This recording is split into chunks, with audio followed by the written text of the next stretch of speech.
Welcome back. Today my subject is fibroblast skin tightening. It is a very sensitive subject because so many individuals are doing this service for financial gain.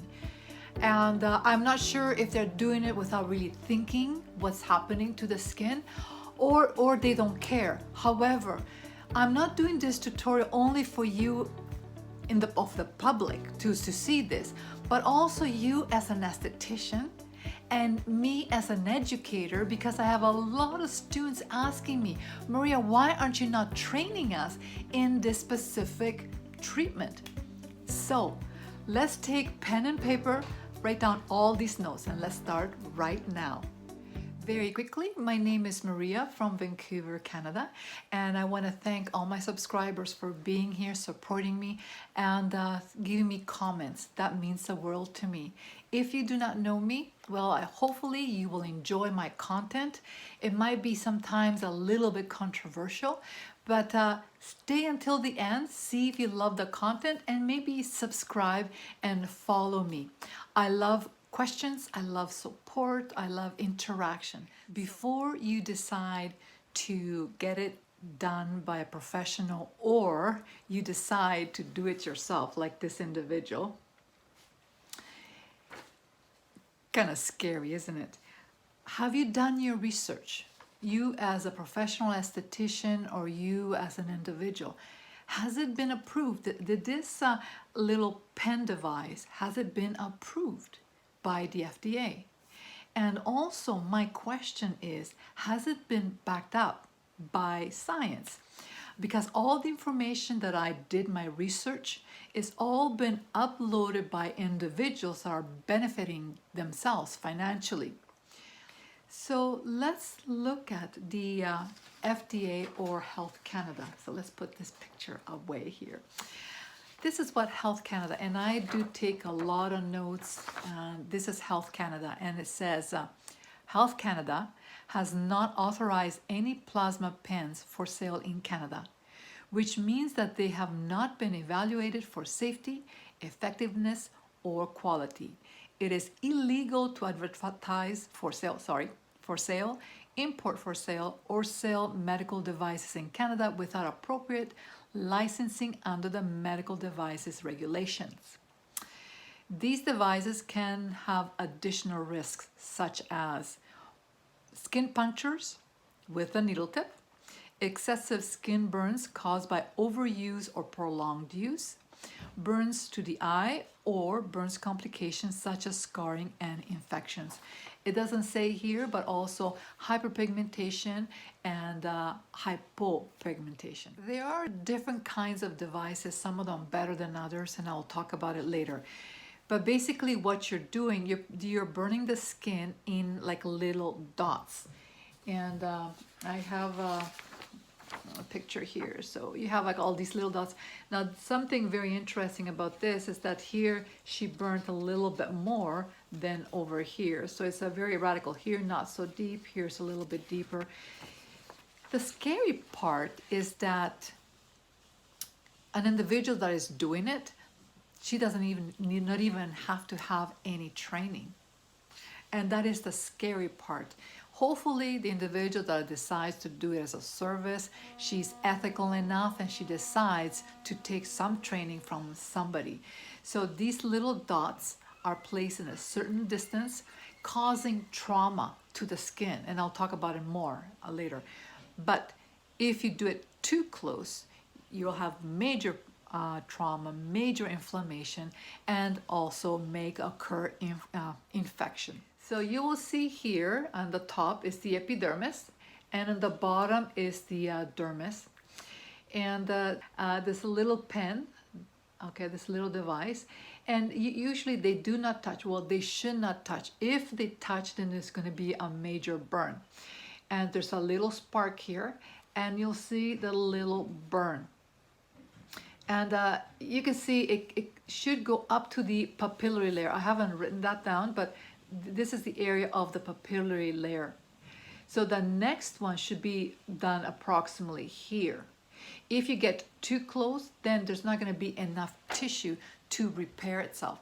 So that is something that the esthetician or yourself, if you decide to do this, not to do the dots too close.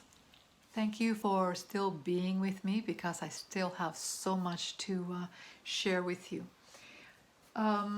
Let's get this diagram back here to explain. So there are different little devices. This one here has a pointy. Some an esthetician here doing, you can see, has a little bit of a hook. So the pointy or the hook doesn't really matter. It's only that some devices have oxygen blast, some of them have electric spark, and some of them have a CO2 laser. So they're all somewhat different and very similar. They all are doing a burn onto the skin. So each burn is like each dot actually is a burn, causing damage onto the skin. You will have a little scab, and then within 5 to 10 days the scab will come off. Please do not pick at the scab. However, a lot of individuals might have discoloration, hyperpigmentation or hypopigmentation for several months after that. But they usually don't say that, but it does happen. So let's talk a little bit more about the procedure itself. So I'm taking back this little diagram.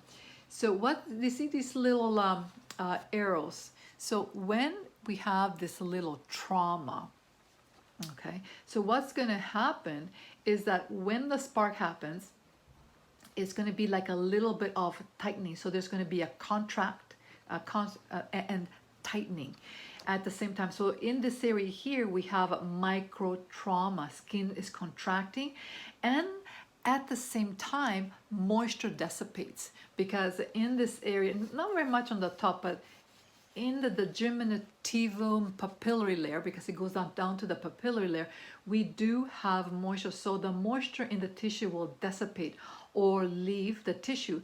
And as the skin goes through, so that makes sense, doesn't it? So there's a burn, there is a trauma, there's a contraction, there's a dissipation of moisture. However, you know what happens after you do have a burn? You go red, and then you swell up, okay? So it's swell up. So the healing process means that the lymph will go to that area and repair itself. The skin will plump up, and this is usually in the second phase, around the 2 to 3 week phase. When the swellness goes down, and usually that happens, let's say the second week, the swellness goes away. So from being this area here being swollen, the swellness goes down. You might notice that the skin is a little bit drier, and it somewhat goes back to the original look, and we're talking about after 2 to 3 weeks. We have fibroblast cells in this area, and because of the little spark, it's stimulated. So at this point, the fibroblast in this area will repair and rejuvenate the collagen fibers, because the fibroblast, that's what it does. And that change usually is around the 6 to 8 week. So we know that there are a lot of estheticians and beauty therapists, and so many people are doing these services, but the tricky part is that if you are wanting to get some benefits, yes, you're burning the epidermis, but you are somewhat going into the dermis, in the papillary layer. And if you don't have a degree such as being a doctor or even a nurse, you're really not allowed to puncture into the skin.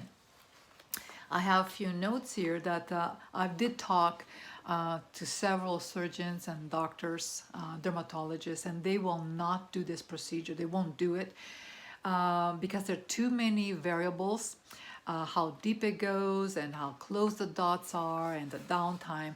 So there's a lot of dermatologists that they will not touch this procedure. Thank you so much for still being here with me. It means the world to me. And so before I continue with this, a lot of individuals have asked me, so Maria, what can I do for my skin. And there's a lot of things you can do, and I have posted different tutorials as we went along.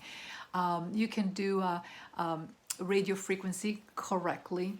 You can do massaging of the skin, how to apply the night cream, how to exercise your whole face, and then in certain areas, what you can do for the specific area to rejuvenate your skin without burning your skin. Makes no sense why you want to burn your skin to activate. There's different ways of activating the collagen, how to stimulate the fibroblast. So even to do this, it will take longer, but by doing this, by stimulating different motor points, you can stimulate the fibroblast. There are not very many studies on this, is because studies take money and nobody is really willing, because this is going to be a passage. Pretty soon nobody's going to do fibroblasting because they're realizing that it's not really working. And it's very suspicious to me that it's only people that are benefiting financially are putting pictures, and the pictures usually are either before the treatment and just after, okay, or this is the one here, you can see that the little spark, or as you're doing the treatment, you see the little spark there. Why do you want to burn your skin? I don't know. There's different ways of stimulating the fibroblast, so many different ways. However, the sad part is a lot of people want to believe, and they do get the service, and some people do see some result, but not, the value is not there. The cost is pretty high. It varies depending how big the area that you are doing the fibroblasting. Is it only around the eyes, around the lips, the neck, the whole face? Also, where do you live? Because if you live in certain areas in the world, it's going to be a lot more expensive. So it could be between $200-300 US to $1,500 US, depending where you're doing your service. So please, please do your research before you do this service. So let's do a very quick summary.